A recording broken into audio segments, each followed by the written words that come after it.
কোনো নজর নেই, খালি জুলাই জুলাই জুলাই জুলাই ওরা দিয়ে খেক, আমরা আর আনন্দ করবো না। টাকা পয়সা আছে, খাওয়া নেই, দাওয়া নেই, কিচ্ছু নেই। আলুরা কি বিপদে পড়ছি আমরা।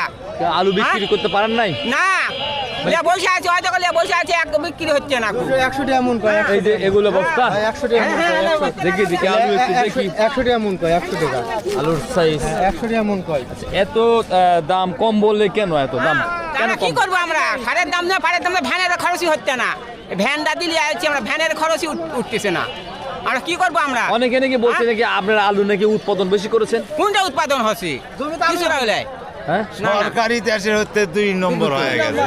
হ্যাঁ সরকারি কোনো ইয়ে নেই। সরকারি 2 নম্বর। সরকার কৃষকের দিকে তাকাচ্ছে না। কৃষকের কি অবস্থা যাচ্ছে তা দেখতেইছে না। হ্যাঁ খালি জুলাই লিয়া ব্যস্ত, কৃষকের দিকে কোনো নজর নেই, খালি জুলাই জুলাই জুলাই জুলাই ওরা দিয়ে খেক, আমরা আর আনন্দ করবো না। 2 বছর আগে বড় লোক আছে আলু করে। শেখ হাসিনার আমলে বড় লোক হয়ে গেছি, মানুষ মানুষ বড় লোক হয়ে গেছে। কৃষক কৃষক আপনারা হ্যাঁ। কি চাষ করে বড় লোক এই হয়েছে? আলু করে গেছে, পেঁয়াজ। আলু করে পেঁয়াজ করে হচ্ছে, কৃষকরা উন্নত হয়েছে। উন্নত হচ্ছে।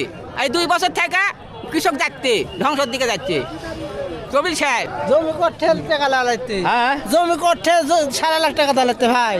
জমি করছে হ্যাঁ, গরু কথা লাগতেছে। গরু বেচা লাগতে নাহলে জমি জমি হয় করতে লাগতে নাহলে জমি গরু বেচা লাগতে নাহলে বাবা কিছু করা লাগবে, তাহলে কেন টাকা দেওয়া যাবে? সারে আর জমি চাষে, সারে আর জমি চাষ, জমি চাষেরই একজনে 20,000 25,000 টাকা হলো জমি চাষের খরচ।